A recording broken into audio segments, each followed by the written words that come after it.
நம்முடைய பிதாவாகிய தேவனாலும் கர்த்தராகிய இயேசு கிறிஸ்துவினாலும் உங்களுக்கு கிருபையும் சமாதானம் உண்டாவதாக. நாம் இந்த பதிவில் யோவான் 3ஆம் அதிகாரத்தில் சொல்லி இருக்கிற கிறிஸ்துவும் நிக்கோதேமும் இடைப்பட்டதை குறித்து பார்க்கலாம். யூதருக்குள்ளே அதிகாரியான நிக்கோதேமு எனப்பட்ட பரிசேயன் ஒருவன் இருந்தான். இந்த பரிசேயர் யார் என்றால், கிமு 517 முதல் கிபி 70 வரை யூதருக்குள் இருந்த ஒரு மார்க்க பிரிவு என்று சொல்லப்படுகிறது. இவர்களுக்கென வேத பார்வையும் பாரம்பரியங்களும் உண்டு. இவர்களின் நம்பிக்கைகளை குறித்து அநேக காரியங்களை வேதத்தில் அறிய முடியும். பவுலும் இந்த பரிசேய பிரிவை சார்ந்தவர் என்பது குறிப்பிடத்தக்கது.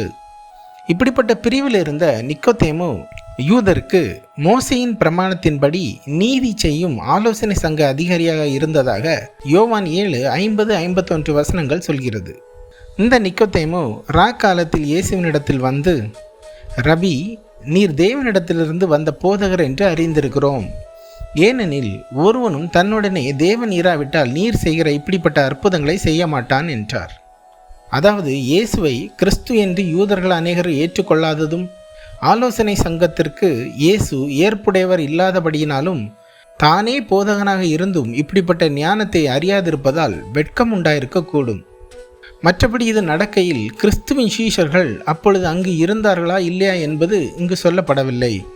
இந்த நிக்கோதேமு இயேசு தேவனால் அனுப்பப்பட்டவர் என்று தான் அறிந்ததாகவும் சொல்கிறார். எப்படி எனில், ஒருவனுக்குள் தேவன் இல்லாவிட்டால் இயேசு எருசலேமில் செய்தது போன்ற அப்படிப்பட்ட அற்புதத்தை செய்ய மாட்டான். மந்திரவாதிகளோ அல்லது மாய வித்தைக்காரரோ தேவன் செய்வது போன்ற நீர் செய்த அப்படிப்பட்ட அற்புதங்களை செய்ய முடியாது என்று என்னை போன்றவர்கள் அறிந்திருக்கிறோம் என்றார். மோசையோடு தேவன் இருந்ததால் தான் எகிப்தின் மந்திரவாதிகளின் அற்புதங்கள் அவமாக்கப்பட்டது. மோசையின் கரம் ஓங்கி இருந்தது என்பதை அறிந்தவராக இருக்கிறார். இயேசு அவனுக்கு பிரத்யுத்தரமாக, ஒருவன் மறுபடியும் பிறவாவிட்டால் தேவனுடைய ராஜ்யத்தை காண மாட்டான் என்று மெய்யாகவே உனக்கு சொல்கிறேன் என்றார். அதாவது ஒருவன் மறுபடியும் புதிதாக பிறந்த குழந்தையானால் மட்டுமே தேவன் அவனுக்குள் இருப்பார், இல்லை என்றால் தேவனை மாமிசமானவன் அறிய மாட்டான் என்கிறார். அதற்கு நிக்கோதேமு, ஒரு மனுஷன் முதிர் வயதா இருக்கையில் எப்படி பிறப்பான்? அவன் தன் தாயின் கர்ப்பத்தில் 2ஆம் தரம் பிரவேசித்து பிறக்கக்கூடுமோ என்றான். அதாவது இங்கு நிக்கோதேமு கேட்கும் கேள்வி என்னவென்றால், மரிக்கும் வயதில் இருக்கும் அல்லது முதிர் வயதில் இருக்கும் மனுஷனால் மரித்து மக்கிப்போன தன் தாயின் வயிற்றில் எப்படி சென்று மறுபடியும் பிறக்கக்கூடும் என்று சொல்லி, அற்புதத்தில் கூட நீர் சொன்ன இப்படிப்பட்ட காரியம் நடந்தது கிடையாது என்று இந்த கேள்வியை கேட்கிறார். இயேசு பிரத்யுத்தரமாக, ஒருவன் ஜலத்தினாலும் ஆவியினாலும் பிறவாவிட்டால் தேவனுடைய ராஜ்யத்தில் பிரவேசிக்க மாட்டான் என்று மெய்யாகவே உனக்கு சொல்கிறேன் என்றார். அதாவது ஒருவன் தேவ வசனத்தினாலும் பரிசுத்த ஆவியினாலும் பிறந்தால் அப்படி ஆகும் என்கிறார். மேலும் அவர் சொல்கையில், மாம்சத்தினால் பிறப்பது மாம்சமாயிருக்கும், ஆவியினால் பிறப்பது ஆவியாயிருக்கும். அதாவது உடல் உறவினால் மாமிசம் பிறப்பிப்பது சரீரமாக இருக்கும். பரிசுத்த ஆவியின் உறவினால் வசனத்தினால் பிறப்பது ஆவியான மனுஷனாக இருக்கும் என்கிறார். இன்னும் அவர் சொல்கையில், நீங்கள் மறுபடியும் பிறக்க வேண்டும் என்று நான் உனக்கு சொன்னதை குறித்து அதிசயப்பட வேண்டாம்.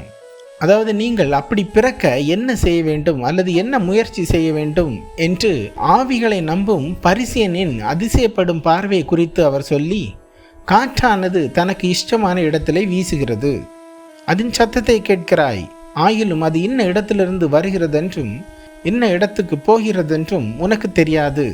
ஆவியினால் பிறந்தவன் எவனோ அவனும் அப்படியே இருக்கிறான் என்றார். அதாவது காற்றின் பாதைகள் உனக்கு எப்படி தெரியாதோ அப்படியே ஆவியானவர் தேவனின் சித்தத்தின்படி தேவ பிள்ளைகளை சத்திய வசனத்தினால் பிறப்பிப்பதும் ஒருவனுக்கும் தெரியாது என்கிறார். அதாவது நிக்கோதேமுவிடம் இது மனுஷ முயற்சினால் அல்ல என்கிறார். அதற்கு நிக்கோதேமு, இவைகள் எப்படி ஆகும் என்றான். அதாவது இப்படிப்பட்ட காரியங்கள் மனுஷரின் மத்தியில் எப்படி நடக்கும் என்கிறார். இயேசு அவனை நோக்கி, நீ இஸ்ரவேலில் போதகனாய் இருந்தும் இவைகளை அறியாமல் இருக்கிறாயா? அதாவது இந்த மறுபடியும் உயிர்ப்பிப்பதை குறித்து எசேக்கியேல் 11:19, 36:26, சங்கீதம் 51:10 போன்ற பகுதிகளிலும் இஸ்ரவேலுக்கு போதனையாக சொல்லி இருக்கிறது. இப்படி சொல்லுகையில் இஸ்ரவேலின் மெய்யான போதகர் கிறிஸ்து என்று விளங்க செய்கிறார். மேலும் அவர் சொல்லுகையில், மெய்யாகவே நான் உனக்கு சொல்கிறேன், நாங்கள் அறிந்திருக்கிறதை சொல்லி நாங்கள் கண்டதை குறித்து சாட்சி கொடுக்கிறோம், நீங்களோ எங்கள் சாட்சியை ஏற்றுக்கொள்வதில்லை. அதாவது தேவனை அறிந்தவர்கள் அவரிடம் கற்றதை சொல்லி அவர்கள் ஆவில் கண்டதை அறிவிக்கிறார்கள் அல்லது அப்படி வாழ்கிறார்கள். நீங்களோ அப்படிப்பட்டவர்களின் சாட்சியை அசட்டை பண்ணுகிறீர்கள் என்கிறார். உதாரணத்துக்கு யோவான் ஸ்நானகன் மற்றும் அநேக நீதிமான்களின் சாட்சியை சொல்லலாம். இன்னும் சொல்லுகையில், பூமிக்கு அடுத்த காரியங்களை நான் உங்களுக்கு சொல்லியும் நீங்கள் விசுவாசிக்கவில்லையே, பரம காரியங்களை உங்களுக்கு சொல்வேனானால் எப்படி விசுவாசிப்பீர்கள்? பரலோகத்தில் இருந்து இறங்கினவரும் பரலோகத்தில் இருக்கிறவருமான மனுஷகுமாரனை அல்லாமல் பரலோகத்துக்கு ஏறினவன் ஒருவனும் இல்லை என்கிறார். அதாவது பூமியில் நிகழும் காரியங்களை பூமியிலிருந்து உண்டான மனுஷனுக்கு சொல்லியும் அவன் விசுவாசிக்கவில்லை என்றால், பரலோகத்து காரியங்களை காணாத நீங்கள் எப்படி பரலோகத்தின் காரியங்களை விசுவாசிப்பீர்கள் என்று சொல்லி, பரலோகத்திலிருந்து கீழே பூமியில் தேவ சித்தத்தை செய்ய அல்லது சத்தியத்தை வெளிப்படுத்த இறங்கினவரும் பரலோகத்தில் சகல அதிகாரங்களோடும் சிங்காசனத்தில் இருக்கிறவருமாகிய மனுஷகுமாரனாகிய நானே அல்லாமல் பரலோகத்திற்கு ஏறி வந்து என்னை கண்டவன் ஒருவனும் இல்லை, அல்லது பரலோகத்தின் காரியங்களை அறிந்தவன் ஒருவனும் இல்லை. நானே பரலோகத்தின் பொருளாக அல்லது அறிவாக விளக்காக இருக்கிறேன் என்கிறார். சர்ப்பமானது மோசையினால் வனாந்தரத்திலே ஜனங்கள் பிழைக்கும்படி உயர்த்தப்பட்டது போல மனுஷகுமாரனும் தன்னை விசுவாசிக்கிறவன் எவனோ அவன் கெட்டு போகாமல் நித்திய ஜீவனை அடையும்படி உயர்த்தப்பட வேண்டும். அதாவது பரலோகத்திலிருந்து மனுஷருக்கு ஜீவனை கொடுக்கும்படி வந்தவரான அவரை விசுவாசிக்கிறவன் எவனோ அவன் பூமியிலேயே கெட்டு போகாமல் பரலோகத்தின் ஜீவனை அடையும்படி கிறிஸ்துவை விசுவாசிக்கிற மனுஷர் எல்லோரும் சிலுவையில் கிறிஸ்துவோடு பூமியிலிருந்து உயர்த்தப்பட வேண்டும். தேவன் தம்முடைய ஒரே பேரான குமாரனை விசுவாசிக்கிறவன் எவனோ அவன் கெட்டு போகாமல் நித்திய ஜீவனை அடையும்படிக்கு அவரை தந்தருளி இவ்வளவாய் உலகத்தில் அன்பு கூர்ந்தார் என்றார். எப்படியெனில், தேவன் தம்முடைய ஒரே வெளிப்பாடான அல்லது சாயலான தன் மகிழ்ச்சியின் தன் அன்பின் உருவத்தை அறிந்து விசுவாசிக்கிறவன் எவனோ அவன் தேவனற்றவனாக ஜீவனற்று போகாமல் ஜீவனாக இருக்கும் கிறிஸ்துவை அடையும்படிக்கு அல்லது அவரை புசிக்கும்படிக்கு அவரை பூமியில் இருக்கும் மனுஷருக்கு தந்தருளி இவ்வளவாய் உலகத்தில் அன்பு கூர்ந்தார் அல்லது இவ்வளவாய் தம்முடைய ஜனங்களில் அன்பு கூர்ந்தார். உலகத்தை ஆக்கினைக்குள்ளாக தீர்க்கும்படி தேவன் தம்முடைய குமாரனை உலகத்தில் அனுப்பாமல் அவராலே உலகம் ரட்சிக்கப்படுவதற்காகவே அவரை அனுப்பினார். அதாவது நியாயப்பிரமாண உலகத்தை அதன் மீறுதலுக்காக அல்லது தமது குமாரனின் கொலையின் மித்தம் நரகாக்கினைக்கு தள்ளும்படி அல்ல, அவருடைய கொலையின் மித்தம் அந்த பழைய உடன்படிக்கையிலிருந்து நீக்கலாகி பாவத்திலிருந்து ரட்சிக்கப்படுவதற்காகவே அவரை அனுப்பினார். அவரை விசுவாசிக்கிறவன் ஆக்கினைக்குள்ளாக தீர்க்கப்படான்.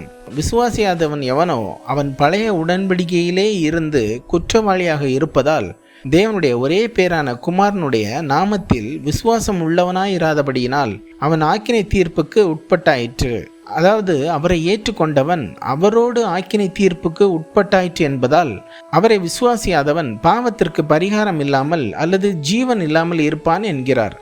ஒளியானது உலகத்திலே வந்திருந்தும் மனுஷருடைய கிரியைகள் பொல்லாதவைகளாக இருக்கிறபடியினால் அவர்கள் ஒளியை பார்க்கிலும் இருளை விரும்புகிறதே அந்த ஆக்கினை தீர்ப்புக்கு காரணமாக இருக்கிறது. பொல்லாங்கு செய்கிற எவனும் ஒளியை பகைக்கிறான், தன் கிரியைகள் கண்டிக்கப்படாதபடிக்கு ஒளியினிடத்தில் வராதிருக்கிறான் என்கிறார்.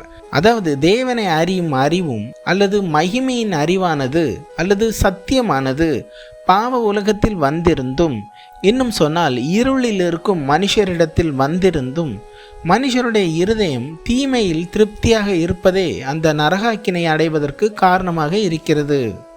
பொய்யை விரும்புகிற எவனும் சத்தியத்தை பகைக்கிறான், தன் கிரியைகள் பொல்லாததாக தனக்கு வெளிப்படுவதால் அல்லது அவைகள் தன்னை தீமையாக காட்டுவதால் ஒளியினிடத்தில் வராதிருக்கிறான்.